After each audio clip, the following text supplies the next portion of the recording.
Bem, meus amigos, nós estamos aqui com uma segunda apresentação da série Debates Republicanos no programa da TV Universitária, UTV, e hoje trazendo um tema que tem provocado muita polêmica a partir do início do mês de março, quando foi aprovada uma emenda apresentada pelo deputado Ibsen Pinheiro, do PMDB do Rio Grande do Sul, na Câmara dos Deputados. Emenda essa que se encontra, no momento, em exame pelo Senado da República. É a questão do pré-sal. Nós vamos discutir aqui essa questão toda envolvendo o petróleo, a exploração dos royalties, o pré-sal e principalmente a chamada espoliação dos estados produtores. Temos aqui como nossos convidados para essa discussão de um assunto tão polêmico que tem provocado tanto interesse, o Emanuel Cancela, aqui à minha direita, que é secretário-geral do Sindipetro RJ, Sindicato dos Petroleiros do Rio de Janeiro, e é coordenador de uma campanha cujo nome já diz tudo. Ele está também vestido com a camisa da campanha, mas como a camisa não está aparecendo muito, então o petróleo também é nosso. O petróleo tem que ser nosso. Petróleo tem que ser nosso. Está sem óculos é uma dificuldade.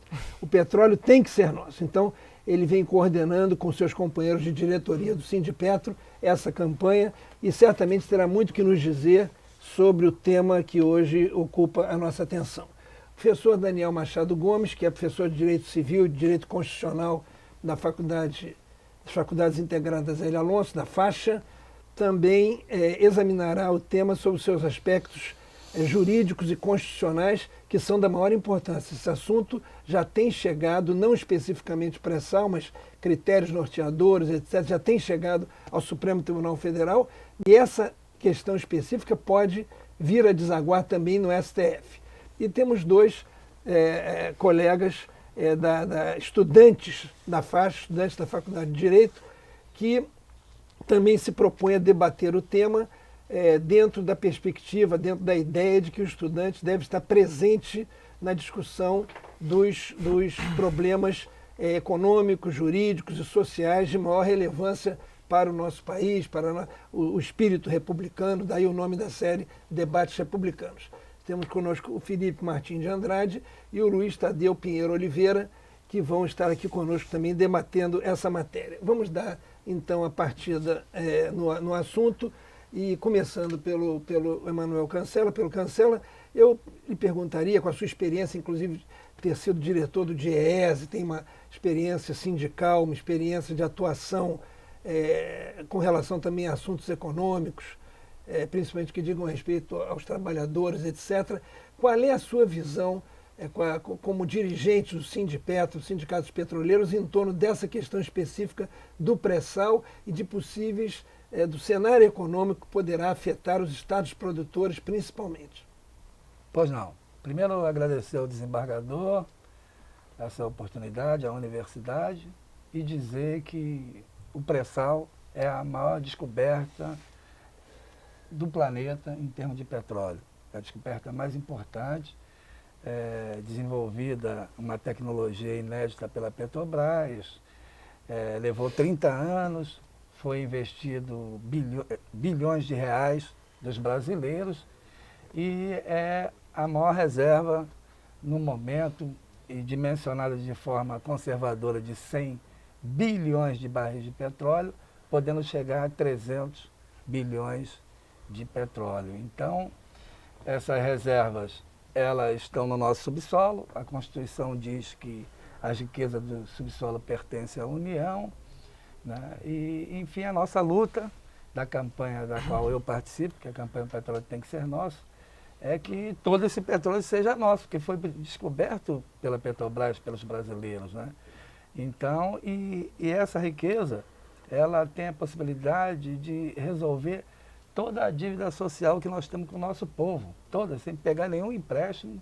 Esse petróleo pode resolver todos os graves problemas que a gente tem, que vai desde a reforma agrária, a saúde, a educação, moradia, segurança, enfim. Então essa é a nossa luta, né?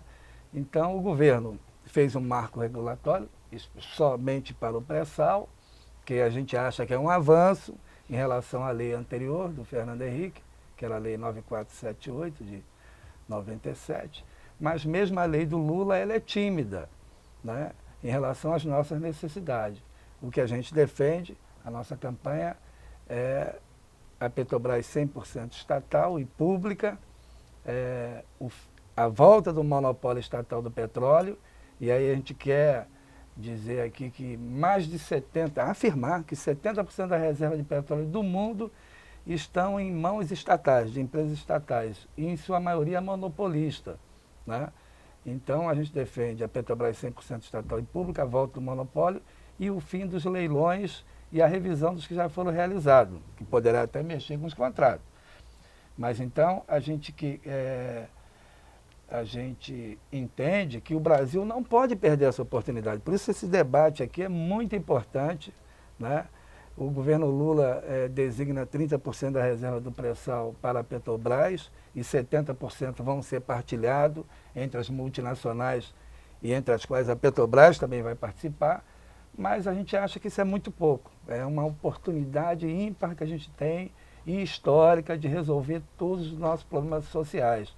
Então, esse programa aqui é muito importante no sentido da gente divulgar, debater, que não é só a questão do royalty. O royalty é muito importante, é uma forma de distribuição. O Rio de Janeiro não pode ficar prejudicado, os estados produtores, mas o royalty, no limite, na nova proposta, ele vai a 15% do petróleo, 15%. Nós estamos preocupados com os outros 85%. Para onde vai isso? Né? Então, a gente entende que deveria ficar com os brasileiros. Então, inicialmente, é isso. Queria dizer também que maiores informações nós temos lá na nossa página da campanha, que é www.apn.org.br,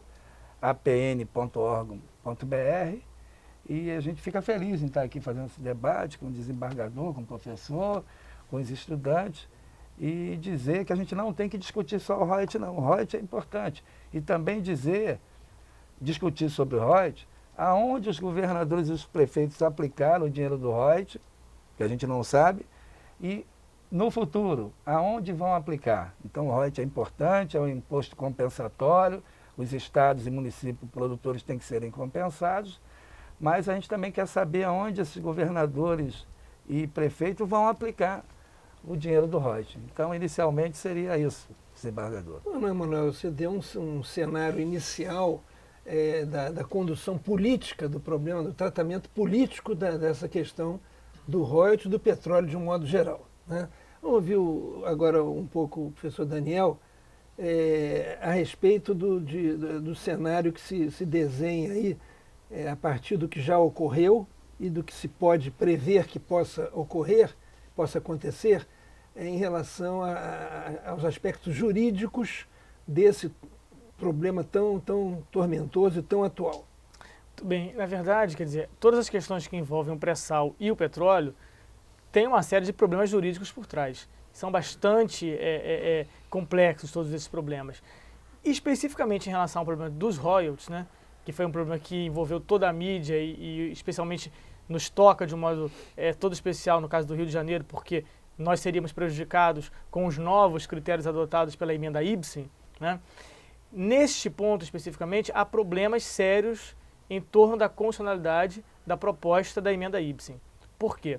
Porque, na verdade, a emenda Ibsen ela remete à divisão dos royalties para os critérios estabelecidos na Lei Complementar 62, que é uma lei antiga, é uma lei de 89, quer dizer, uma lei que já tem 20 anos, e naquela ocasião foram estabelecidos critérios para o Fundo de Participação dos Estados. Ora, o contexto no qual foi criada essa Lei Complementar 62 era absolutamente diverso do nosso contexto atual. O que essa lei estabelece? Qual é o grande problema da divisão prevista nesse Fundo de Participação dos Estados? É que este fundo prevê 85% dessa participação para os estados do Norte e Nordeste e 15% para os estados do Sul e Sudeste. Então, na verdade, a divisão não é uma divisão paritária e o que se questiona é que não seria sequer uma divisão equitativa. Então, na verdade, quer dizer, ao estabelecer um critério que não seria um critério nem paritário nem equitativo, se geraria um desequilíbrio do ponto de vista econômico na estrutura da federação. Ora, se só os estados do Norte e Nordeste teriam 85% dessas reservas, do valor gerado por essas reservas, em função dos royalties, nós certamente teríamos um problema em torno do Pacto Federativo brasileiro. Mexer com o Pacto Federativo aqui é bastante delicado. Felipe, para dar só uma primeira visão sobre o reflexo social desse cenário econômico e jurídico que nós estamos antecipando aqui. Social é o seguinte ponto, que imagine-se a situação que o Estado deixaria da noite para o dia de arrecadar 7 bilhões. Nós não estamos falando de R$7, nem R$700.